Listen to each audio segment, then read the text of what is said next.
Merci pour votre constante fidélité au programme de Chérif la télévision. Mesdames et messieurs, bonsoir et bienvenue dans ce journal dont voici les titres. Le ministre de la Santé et des Affaires sociales a rencontré mardi 3 décembre les responsables de tous les services impliqués dans la gestion de l'assurance maladie obligatoire AMO.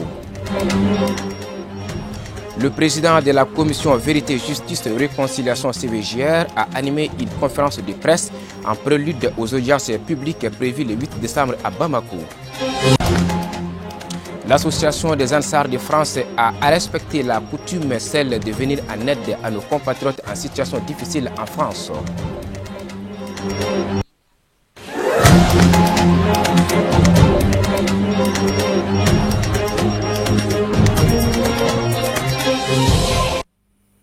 Mesdames et messieurs, bonsoir et bienvenue dans ce journal. Le ministre de la Santé et des Affaires sociales a rencontré le mardi 3 décembre au siège de la Caisse nationale d'assurance maladie CANAM les responsables de tous les services impliqués dans la gestion de l'AMO en vue de s'enquérir des difficultés qui entravent le bon fonctionnement de l'assurance maladie obligatoire. Au cours de cette rencontre réunissant les directeurs généraux de la CANAM, de l'INPS ainsi que la Caisse malienne de sécurité sociale, plusieurs problèmes ont été évoqués, notamment le non-fonctionnement du nouveau logiciel de l'AMO, la liste des médicaments qui coûtent 60% des dépenses de l'AMO, l'offre de soins de santé, les délais contractuels ainsi que des fraudes. Pour plus de détails, je vous propose d'écouter Monsieur le ministre de la Santé et des Affaires sociales. Vous savez, je voudrais tout simplement vous dire que l'assurance maladie obligatoire, l'AMO, est un bijou. C'est un bijou dans ce sens qu'elle porte en son sein une vision pour les populations les plus démunies. Et cette assurance nous permet à des millions de gens aujourd'hui d'avoir accès à leurs droits, d'aller chercher du médicament pour sauver leur vie. On a eu un problème, comme vous le savez, il y a eu un arrêt par les pharmaciens. Donc on s'est entretenu avec les pharmaciens, on leur avait donné un délai jusqu'à mardi. Aujourd'hui, j'ai eu la chance de m'entretenir avec tous les services compétents, c'est-à-dire que ce soit la CANAM, l'INPS ou la Caisse malienne d'assurance maladie, pour savoir exactement où est-ce qu'on en était. Et je suis heureux de dire que tous les chèques ont été mis à la disposition, bien sûr, des banques et que tout cela sera réglé très rapidement. Et nous souhaitons qu'aujourd'hui, cette suspension qui est effectuée par ces pharmaciens puisse certainement s'arrêter dès ce soir, pour permettre à nos malades d'avoir accès aux services. Mais en dehors de cela, c'était une opportunité pour nous aussi de m'entretenir avec mes collègues sur les problèmes de fond. Pourquoi ces questions sont récurrentes et comment faire en sorte qu'on puisse résoudre ces problèmes qui se posent régulièrement depuis plusieurs années.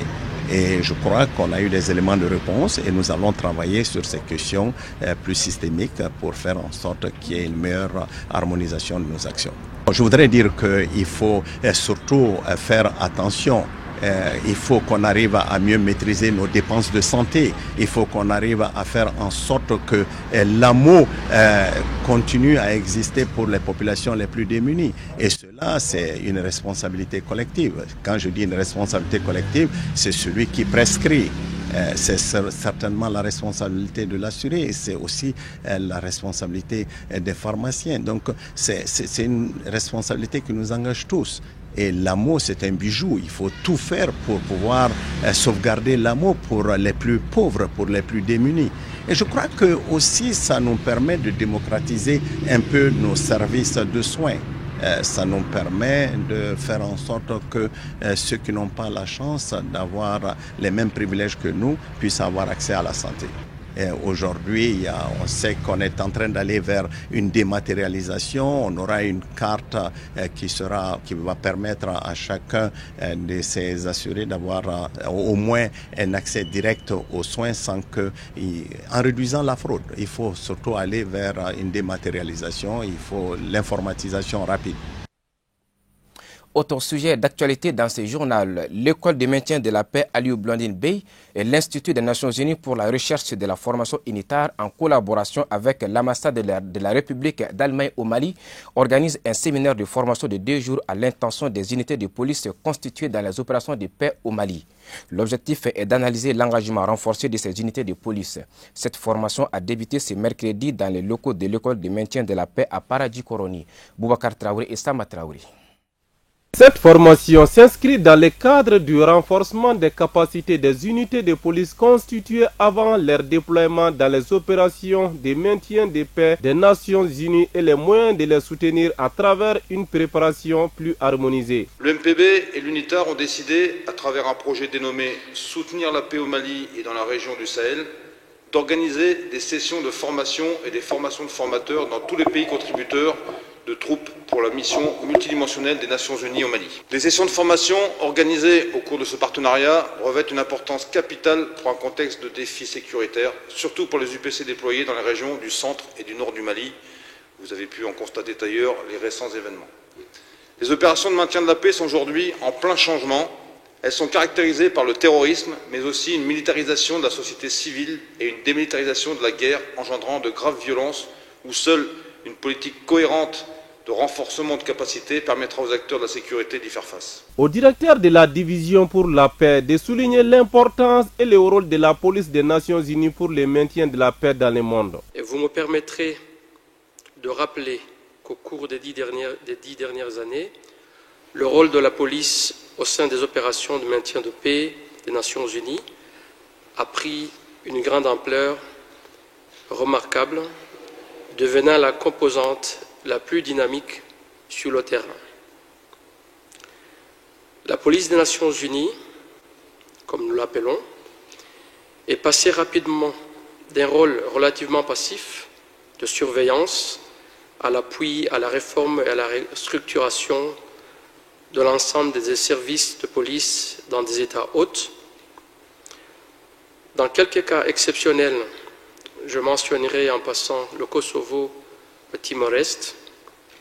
La police des Nations Unies a été chargée de remplacer les forces de police de l'État hôte et d'assurer la responsabilité pour le maintien de l'ordre et tout en établissant les infrastructures nécessaires. La représentante de l'ambassadeur d'Allemagne au Mali a bien salué avant de se réjouir d'une telle initiative. C'est un grand honneur pour vous souhaiter la bienvenue ici à Bamako et pour vous souhaiter des travaux et des échanges féconds au cours de ce séminaire très important sur le mode de fonctionnement et la préparation d'une méthodologie encore plus avancée par rapport à la formation pré-déploiement des unités de police constituées au sein des missions de maintien de paix des Nations Unies. Vous apportez ici, j'ose croire, une grande expertise, vraiment une richesse d'expérience acquis au sein des différentes opérations des Nations au sein de la MINUSMA, autant qu'au sein de la MONUSCO et de la MINUSCA. La cérémonie d'ouverture a pris fin par une prise de photos des familles pour immortaliser ces séminaires de haut niveau. Je vous le disais dans les titres, en prélude aux audiences publiques qu'organise la commission Vérité, Justice et Réconciliation CVJR prévue le 8 décembre à Bamako, une conférence de presse a été animée par le président de la dite commission. L'objectif vise à dévoiler aux hommes des médias les mesures prises pour l'organisation, les critères de sélection des victimes et de participation. On fait le point avec Maritou Diallo et Baba Keita. Unis dans la vérité pour la justice et la réconciliation, c'est ce qui traduit l'initiative de la CVJR. Donner la parole à ceux dont les droits ont été lésés depuis l'occupation djihadiste dans la partie septentrionale de notre pays pour qu'ils puissent dénoncer, c'est l'objet des audiences publiques dont la première partie est prévue pour ce 8 décembre au Centre international de conférence de Bamako.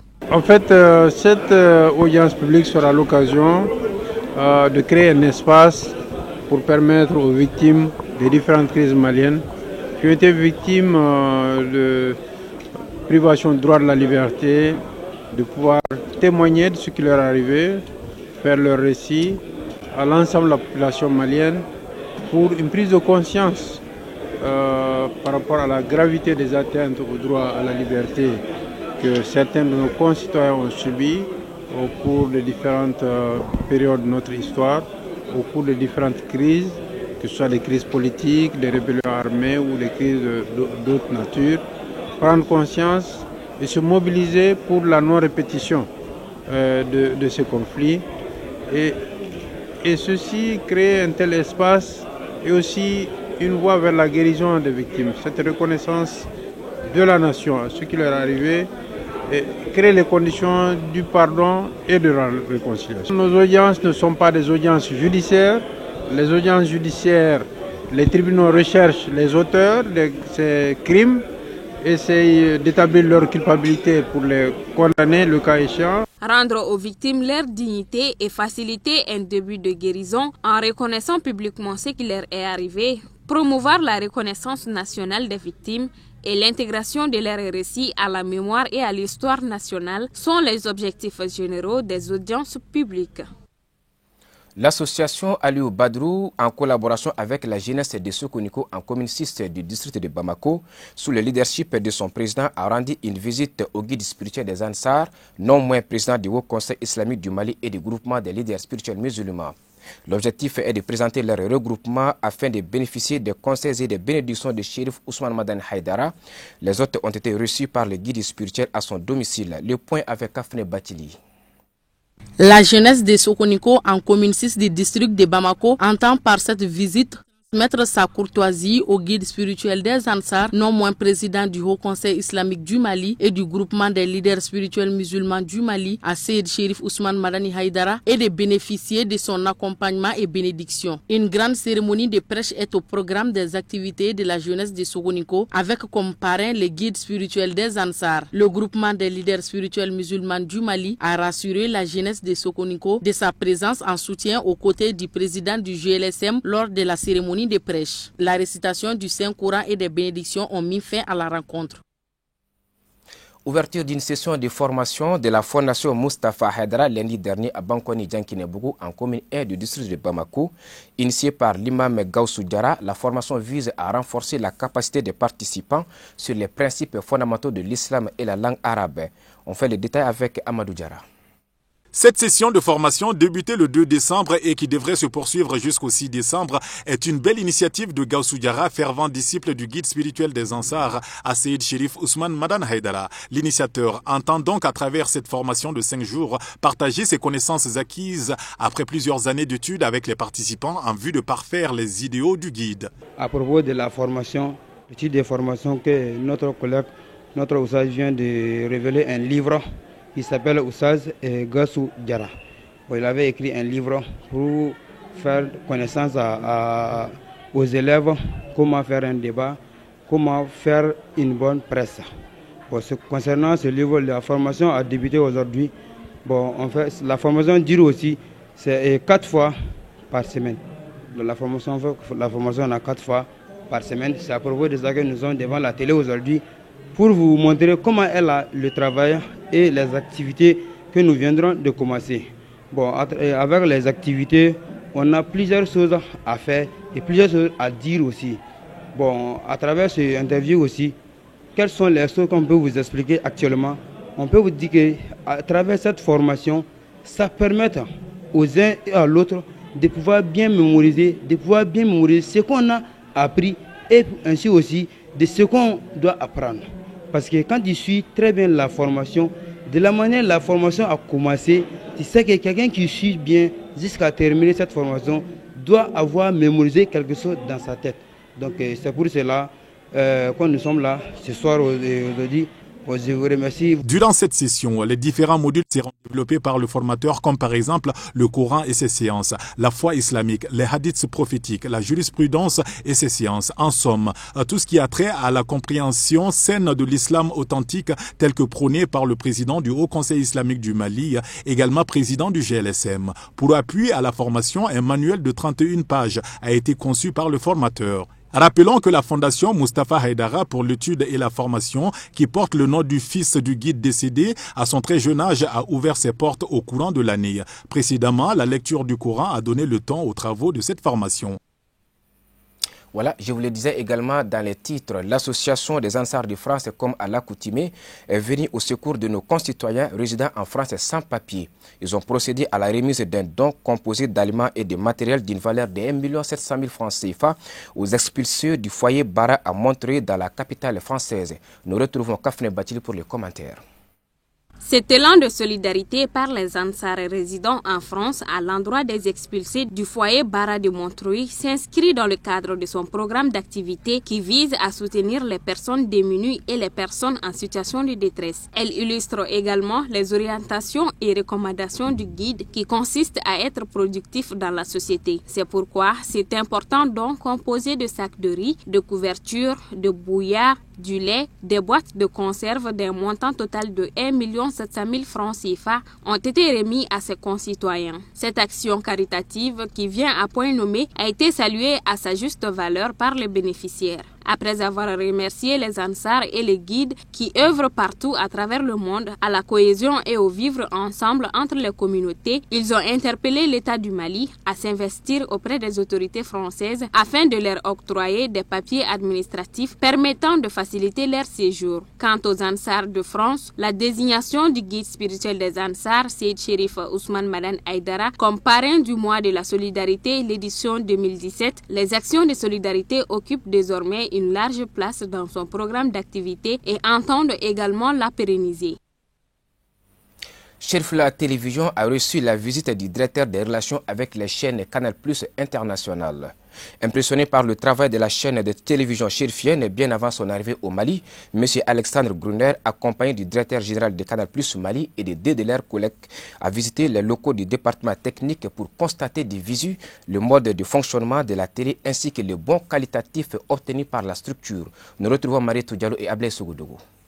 C'est un Alexandre très curieux, accompagné du directeur de Canal+ Mali, qui a rencontré le personnel très motivé de Cherifla Télévision dans les locaux du département technique à travers cette visite de courtoisie. Tout porte à croire que le partenariat entre Canal+ et Cherifla TV, signé le 15 janvier 2019, se resserre davantage. De la salle de réunion jusqu'à la montée satellitaire, le directeur des relations avec les chaînes Canal+ International a encouragé et félicité le personnel et la commission de gestion de Cherifla Télévision pour le colossal investissement ainsi que le travail professionnel abattu au quotidien. J'ai été très impressionné par la qualité et le professionnalisme des équipes de la chaîne.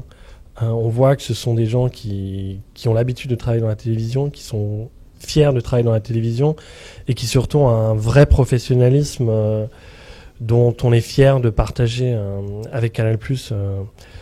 C'est cette diffusion de Cherifla sur nos antennes. Donc on est vraiment très heureux d'avoir fait cette visite, d'avoir vu qu'on a un partenaire solide, fiable, avec qui on pense pouvoir continuer pendant des années une diffusion non seulement au Mali, mais partout en Afrique, voire au-delà, partout où les Maliens sont présents dans le monde, puisqu'on a commencé à diffuser la chaîne maintenant en France, et donc on espère dans les mois qui viennent la diffuser plus largement. Moi, tout ce que j'ai vu, j'ai trouvé ça d'une excellente qualité. Moi, la seule chose que je peux vous dire, c'est de continuer comme vous le faites actuellement, de poursuivre la distribution de la chaîne, c'est-à-dire que c'est important de pouvoir être diffusé le plus largement possible partout au Mali, donc avec Canal+, mais aussi peut-être en local sur la TNT par exemple, si ça doit se développer. Mais sinon, non, il n'y a vraiment pas de suggestion à faire parce qu'on voit vraiment que c'est une équipe compétente, de qualité, et qui, j'en suis sûr, va continuer à développer cette chaîne d'une excellente manière. Le directeur général de Canal+ Mali, quant à lui, reste confiant pour l'avancement de Cherifla Télévision en synergie d'action avec Canal+. J'ai hésité avant de dire impressionné, parce que impressionné, c'est comme si on s'y attendait pas. Mais on connaît le sérieux de Cherifla. Il y a déjà plusieurs mois que nous sommes en relation, un partenariat à longue durée. Et cette visite, effectivement, on va dire, s'inscrit dans le cadre de la mesure et des échanges bilatéraux qu'on a à plusieurs étapes des différentes équipes, que ce soit en Cherifla et Canal+, pour nous assurer que tout se passe bien. Et que nous sommes également en mesure, nous, en tant que Canal+, de répondre aux attentes de Cherifla.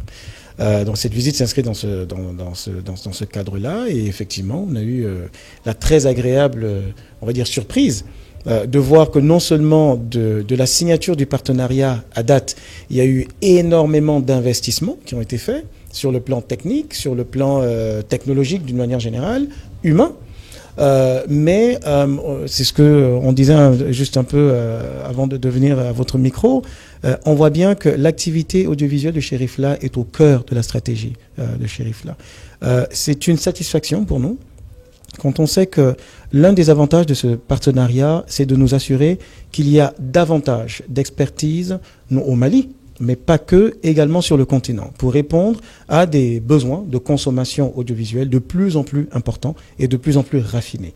Et Cherifla est clairement dans cette dynamique-là, donc oui, nous étions très heureux. Concrètement, ce qui va suivre déjà, c'est que le partenariat, on n'avait pas du tout l'idée de l'arrêter, mais là, très clairement, on va regarder tout ce qu'on peut développer davantage entre Cherifla et Canal+, d'une part. D'autre part, c'est effectivement de se projeter, de voir dans on va dire la dynamique de développement que vous avez en place là, comment est-ce que nous on peut s'assurer qu'on répond dans cette dynamique-là pour ne pas être surpris ou juste à côté. Alors, mode de fonctionnement, je dirais déjà vous êtes très très bien là où vous êtes, je veux dire en termes de développement, en termes d'équipement, c'est de poursuivre premièrement. Deuxièmement, c'est de s'assurer que d'autres acteurs de la place peuvent aussi bénéficier de ce type d'expertise.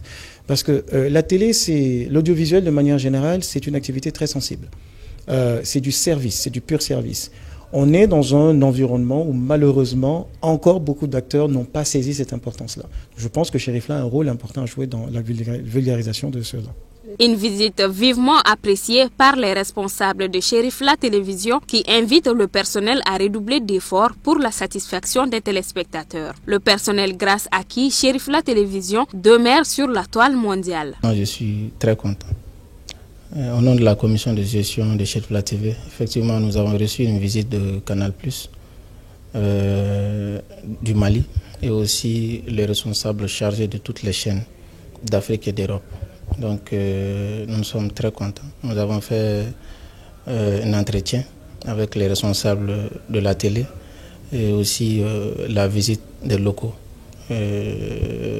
Déjà, ils ont dit beaucoup de choses que moi, je me réserve un peu. Et tout ce que je peux dire, le partenariat qui existe entre nous est un bon partenariat. Depuis le 15 janvier, nous avons signé ce partenariat-là et tout se passe très bien. Nous ne ménagerons aucun effort pour pouvoir respecter le contenu vers les clauses de ce partenariat. Et Inch'Allah, avec le personnel en 2020, il y aura beaucoup de choses aussi à faire. Vous savez, c'est une chaîne internationale. Cherifla TV, nous sommes reçus aujourd'hui partout dans le monde. Et c'était ça notre objectif depuis la mise en place de cette commission. Et Dieu merci, aujourd'hui, nous sommes diffusés aussi sur tous les décodeurs, ici au Mali et à l'international sur Tema. Donc, il n'y a pas de secret sur le travail. Sur le travail, la commission ne fait que gérer ce que le personnel fait. Et le personnel aussi ne fait que travailler. Donc, je pense que main dans la main, on aura à faire beaucoup de choses dans les jours à venir. Voilà, c'était la visite du directeur des relations de la chaîne Canal+ International à Cherifla Télévision. C'est ce qui nous conduit à l'étranger pour voir ce qui fait l'essentiel de l'actualité internationale en images et en bref, commenté par Moussa Fomba.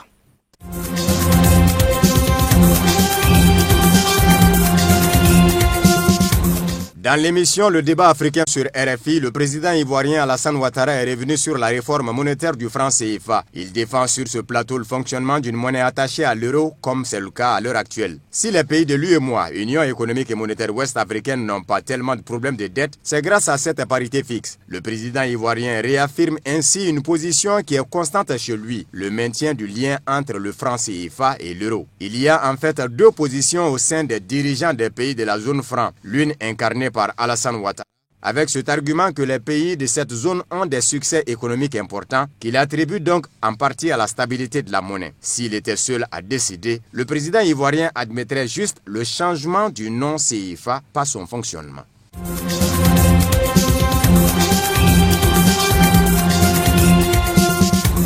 Après avoir perdu son poste de chef de cabinet du président Ali Bongo Ondimba au Gabon, puis des ministres, Brice Lacruche Alianga a été interpellé ce mardi à son domicile dans la matinée. De même que 2 ministres considérés comme ses proches et limogés du gouvernement comme lui, lundi soir a déclaré mardi le procureur André Patrick Rapona. Celui qui avait irrité une bonne partie des caciques du pouvoir en menant en l'absence de Ali Bongo Ondimba, convalescent après un AVC, une tonitruante tournée républicaine dans tout le pays avait été écarté de la présidence début novembre. À chaque étape de cette tournée, des notables semblaient lui faire allégeance. À tort ou à raison, beaucoup lui ont alors prêté des ambitions présidentielles. Quand on sait qu'il avait mis la main sur la plupart des leviers financiers, certains se sont demandé si ce n'était pas pour financer une campagne présidentielle en 2023 ou même avant.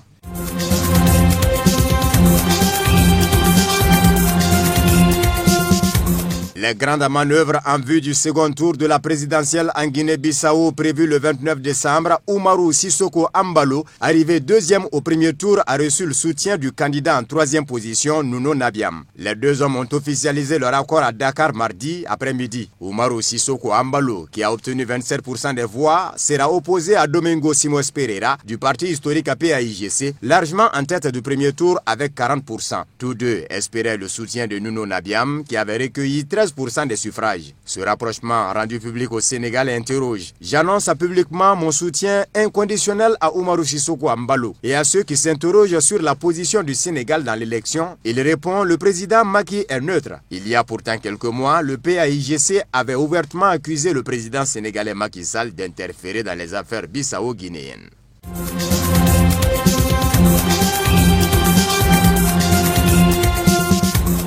En Guinée, 26 militants du Front National pour la Défense de la Constitution, FNDC, ont été libérés le 3 décembre, déclarés non coupables de participation délictueuse à un attroupement par le tribunal de Mafanko à Conakry. Autorisation de manifestation, remaniement ministériel, remise en liberté des principaux leaders du Front National de Défense de la Constitution. Les signaux d'apaisement se multiplient en Guinée. Faut-il y voir le signe d'une détente alors que le président de la République maintient toujours le flou sur ses intentions concernant un éventuel 3e mandat? Du côté du FNDC, on laisse entendre que la libération des leaders faisait depuis longtemps l'objet des tractations. Les députés de l'opposition ont regagné leur siège à l'Assemblée nationale. Au sein des partis politiques, il n'est désormais plus question de battre campagne en vue des législatives prévues pour février.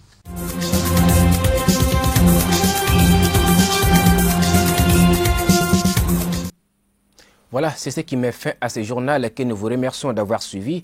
Excellente soirée en compagnie de nos programmes.